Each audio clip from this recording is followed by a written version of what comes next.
भारतीय क्रिकेट प्रेमी खुशी खबर। ऑलराउंडर रवींद्र जाडेजा धीरे धीरे सुस्थ होउछंती। तांको आंटुरे गुरुतर आघात लागिथिबारु से एशिया कप्रु बाद पड़िथिले। परे रवींद्र जाडेजांकर आंटु अस्त्रोपचार होइथिला। आंटु अस्त्रोपचार सफल हेबा नहीं जाडेजा समस्तंको धन्यवाद जणाइथिले। एबे से धीरे धीरे सुस्थ हेउथिबा नहीं निज ट्विटर अकाउंट रे गोटे मुहूर्त रे गोटे पाद लिखि निजर एक फोटो पोस्ट करछंती। से केबे संपूर्ण भाव में सुस्थ हो दल को फेरबे से नहीं स्पष्ट सूचना मिल पारि नहीं।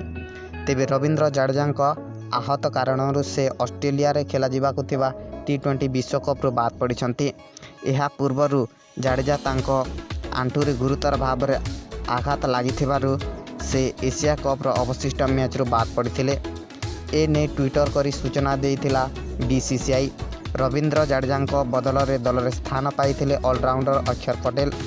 एशिया कप ग्रुप ए रे भारत खेली पाकिस्तान एवं हांगकांग विपक्ष मैच रे रवींद्र जाडेजा भल प्रदर्शन रही।